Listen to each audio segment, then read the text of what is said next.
Hi, I'm Asha, and I'm 67 years old. Let me tell you the story of my life. After my husband passed away, I moved into my son's house. In some cultures like India, China, and Saudi Arabia, it's common for parents to live with their children, especially if they're sick or widowed. I think this tradition is beautiful, but things are different in America. My son Ahmed is married to a woman named Natalia. While he thinks she's wonderful, I have my doubts. I watched her closely and felt she was only interested in my son's money, which really upset me. I tried to warn Ahmed, but love can make people blind. Whenever I said, "Mama knows best," he ignored me, insisting that Natalia truly loved him. Ahmed is stubborn like me, and I knew he wouldn't believe the truth until he experienced it himself. So, I stopped telling him Natalia was bad news. It hurt to see him being deceived, but sometimes people need to hit rock bottom to see reality. My late husband was a wealthy businessman, and we owned several properties, including the house Ahmed lives in now. It was a birthday gift to him when he turned 25, but technically, it's a family house since all three of our names are on the deed. Ahmed seemed to have forgotten that. I'm sure Natalia thought the house belonged only to Ahmed, so she felt entitled to treat me poorly. Her presence made things worse as I had to endure her rudeness and watch my son struggle to handle her. Living with someone you don't like is hard. Natalia didn't hide her disdain for me and often questioned why I was in the house, as if I were an intruder in my own son's home. I mostly kept my composure, but it wasn't easy. I got used to her rudeness, but sometimes she made things even harder, like ruining my laundry on purpose, ignoring me when I needed help, and cooking bad food for me when Ahmed wasn't around. I don't let people walk all over me, so I confronted Natalia about her behavior. I wanted her to understand, but she acted innocent, like this. "Natalia, we need to talk. I've noticed your disrespectful behavior towards me. It's time we address this issue." "Oh, Aisha, what do you mean? I've always treated you with the utmost respect." "Don't play games with me, Natalia. Your actions speak louder than words. I demand an explanation. What is your problem with me?" "You're just being overly sensitive, Aisha. I'm sorry if you feel that way, but I assure you I have no ill intentions." "Enough is enough, Natalia. I won't tolerate your behavior any longer. You will respect me in our home, or there will be consequences." "Our home? I'm sure you mean your son's home. This isn't your home, Aisha. You need to get that through your head." Without dignifying her disrespectful behavior with a response, I immediately went to Ahmed to talk about the situation. I was quite upset, and my voice may have been loud. Ahmed tried to calm me down, but I wasn't ready to listen. I wanted Natalia to leave the house. "Mama, please let's talk calmly. There's no need to get so worked up." "Worked up? Ahmed, your wife is driving me crazy. I can't live like this anymore. She ruins my belongings, ignores my requests, and disrespects me at every turn. How can you let your mother be treated like this? You have to divorce that witch." "Mother, you and I both know divorce is not an option for us. I don't want to bring shame to our family. We can work things out, I promise." "Work things out?" "Ahmed, sometimes it's better to cut ties with a leech rather than let it drain the life out of you. Our happiness and well-being should be a priority." Tension filled the room, making the atmosphere heavy. Ahmed struggled to find the right words, torn between his love for Natalia and his loyalty to our family. I could see the conflict in his eyes, but I knew deep down that he cherished our mother-son bond. Despite my frustration, I took a moment to compose myself. I realized that pushing Ahmed further could strain our relationship even more. I needed to find another approach to handle this situation, to protect my son without causing irreparable damage. The following day, Ahmed called both Natalia and me to the living room to discuss our issues. He expressed his concern about the growing hostility between us and emphasized that the constant arguing needed to stop. Natalia, in her usual dramatic manner, started crying and claimed that living with me had been incredibly challenging because she felt unappreciated. I couldn't help but roll my eyes at her fake tears. I knew she was trying to manipulate Ahmed and portray herself as the victim. I spoke up, unafraid to express my thoughts. "Stop with the theatrics, Natalia. Your tears won't fool me. You're crying to pull at Ahmed's heartstrings, but I see right through your act." Ahmed, frustrated by the tension, pleaded with me to stop being unkind to Natalia. However, I stood my ground firmly, stating that Natalia was nothing but a manipulative person after his wealth and that he should seriously consider ending his marriage. Seeing an opportunity, Natalia started crying even harder, which caused Ahmed to raise his voice at me for the first time. He threatened to make me leave if I couldn't behave respectfully. My heart sank as his words stung me deeply. I couldn't believe how much Natalia had influenced him.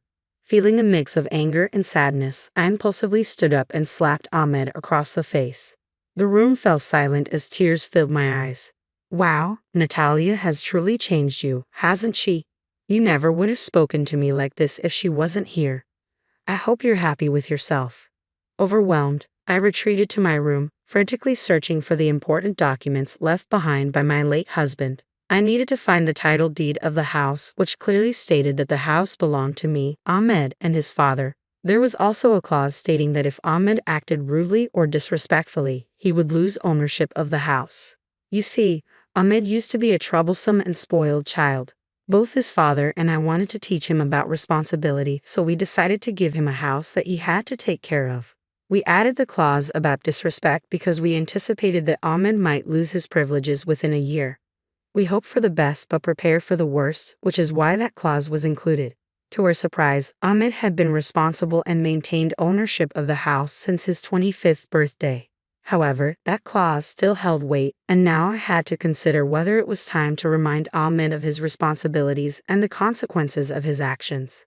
As I searched through the papers, my heart raced. Revealing this clause would undoubtedly have serious repercussions on our relationship, but I couldn't stand idly by while Natalia manipulated and controlled my son. I needed to protect him, even if it meant taking drastic measures. After hours of searching, I finally found the papers confirming the validity of the clause in the title deed. It didn't specify a time limit, which meant it remained in effect.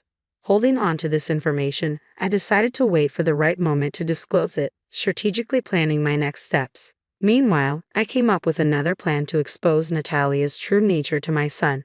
Inspired by the true crime shows I had been watching, I decided to record my conversations with Natalia. I purchased a small recorder specifically for such moments, ensuring that I had evidence to support my claims. Mama always fights smart, my friends. A week passed, and the house was filled with uncomfortable silence and tension. The atmosphere was suffocating, and it felt like everyone was tiptoeing around. But I knew Natalia's downfall was imminent. I just needed the perfect opportunity to present itself. Then one day, I sensed that something was off, and sure enough, Natalia was the cause. Unexpectedly, she entered my room, radiating an unsettling energy that my intuition couldn't ignore. My heart raced with anticipation, and discreetly, I pressed the record button on my hidden device. I was ready to capture her true intentions. Natalia approached me with false confidence and said, "I think it's time for you to go." I maintained my composure, hiding my excitement behind a calm expression. Deep down, I knew this was the moment I had been waiting for. With the recorder capturing every word, I responded with a smile, careful to choose my words wisely. "Oh, Natalia dear, what makes you say that? Face it, old lady, you're ruining my plan." "What plan?" "I plan to take all of your son's money." "Duh, so I was right when I said you were a gold digger." "Some call it a gold digger, others call it being opportunistic. Tomato, tomato." "Wow, so these are your true colors, huh? Fascinating. You never respected me." "Why would I? I could see right through you the moment you walked into my son's life." "I guess game recognizes game, huh?" "Oh please, you think you and I are the same?" "Of course. Why else would you marry such a wealthy man?" "Because I loved him, Natalia. That's something you know nothing about, and you dare to come here and talk like a crazy person. Why are you acting as if I won't expose you to my son?" "Because I have something important to tell you, Aisha. You thought I was joking when I said it was time for you to go. Little do you know." "Spit it out, Natalia. I'm getting sick of your games. Pack your bags. I've convinced my dear old hubby to put you in an old age home." Natalia began to laugh somewhat manically. "I told you she was a witch." I let her enjoy her moment of glory because I knew that in a few seconds it would all come crashing down. Noticing my lack of response, she asked, "Why aren't you weeping?" "Did you hear me, you old hag? You're going to be locked up in a retirement home until you join your husband." "I heard you, sweetie. Don't worry." "Don't you want to know how I got Ahmed to agree?" "Well, if you must tell me. After your little scene last week, I started convincing Ahmed that you were slowly losing your mind." "What, because I slapped him?" "Yeah, well, he seems to disagree. After I told him that the behavior was not normal and that you were slowly becoming psychotic due to old age. And he believed you." I can be pretty convincing when I want to be. I told him that you also lost your mind when you lost your husband and that's why you've been mean to me. Said, you see, Aisha, you're no longer going to be living here. Once you're gone, it will be easy for me to sink my claws deeper into your son. By the time I am done with him, you all will have nothing. Again she finished her statements as if she had truly won, but little did she know. Nice try. What do you mean, nice try? I already won. I've got to say, if I didn't hate you so much, I might have commended your antics. Why are you acting like that? You should be shaking right now. What, you thought I was going to cry? You think that I'm as spineless as you? I don't even know what that means. Of course you don't. Girls like you don't even bother trying to expand your knowledge. You just rely on being a leech to get by, which is disgusting and pathetic. How dare you? I'm going to tell Ahmed that you hit me, and then you'll be kicked out for sure. Oh, Natalia, you still don't get it. I approached her and slapped her. Go ahead, tell him. At least you'll be telling the truth this time. You slapped me. I can get you arrested. I dare you to try, especially after what I have to reveal to you. Because when I'm done, you'll regret all the things you've said here.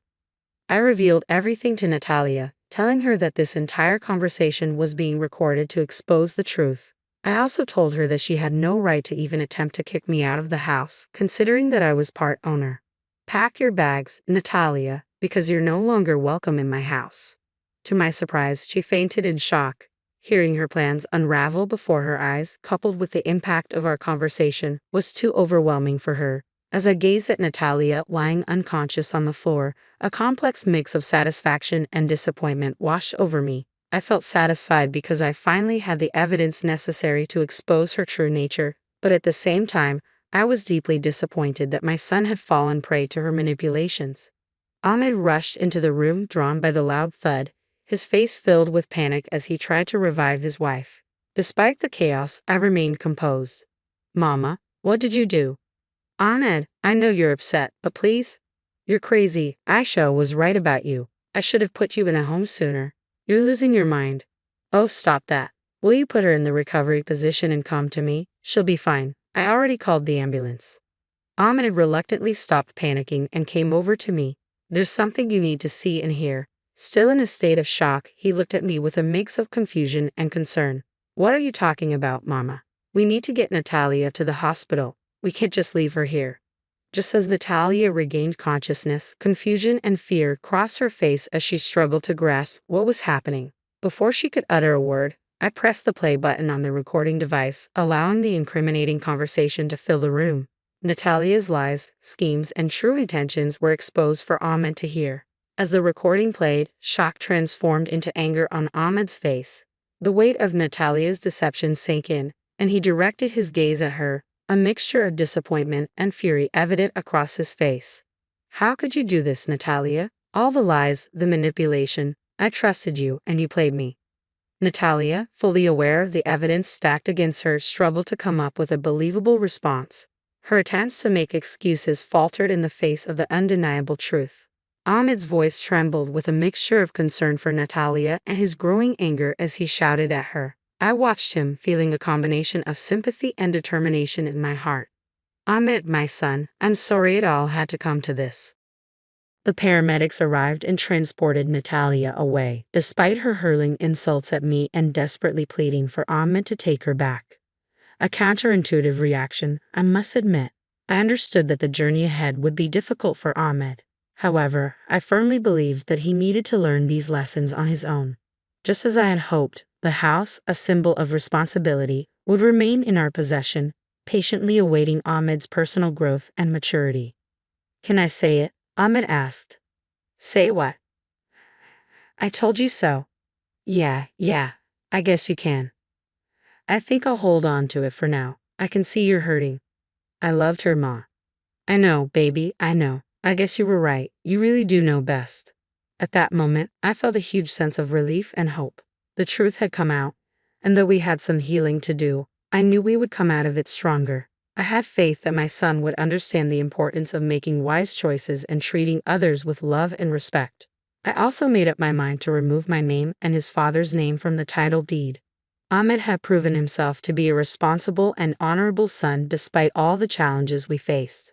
Natalia, after her hospital visit, was physically fine. The doctor said her fainting was due to shock and stress, but despite that, she persisted in trying to win back Ahmed by showing up at the house whenever she pleased. Luckily, I was there to protect Ahmed from her manipulations. I made sure she never set foot in the house again. I knew Ahmed was vulnerable, and I didn't want him to fall for her tricks and let her back into his life. I was determined to shield him from any further heartbreak. Amidst all the chaos, I decided it was time to address the house ownership issue. I reminded Ahmed about the clause in the original title deed that required him to be respectful to keep ownership. But I also wanted to give him a fresh start, a symbolic gesture of leaving the past behind. So, I handed Ahmed a new title deed with only his name on it. I told him he deserved it after going through so much pain and turmoil. Tears filled Ahmed's eyes as he realized the significance of this gesture, recognizing his growth and strength. We hugged each other, and at that moment, all the bitterness and tension melted away. Ahmed looked at me with a slight smile and said, "You still haven't apologized for slapping me." I chuckled, realizing that our bond had weathered the storm. "Do you want me to put my name back on the title deed?" We shared a heartfelt laugh. In the end, things worked out great for Ahmed and me. Our bond became even stronger, and he learned some valuable lessons about love, trust, and being smart about who to trust. As for Natalia, she kept trying to win Ahmed back, but he stayed strong in his decision to move on without her. Life went on, and Ahmed thrived, building a new life full of happiness and success. Natalia, well, she had to face the consequences of her choices and slowly became a distant memory. And as for me, I stood by my son's side, proud of the amazing man he had become. We were grateful for our strength and the love that carried us through it all.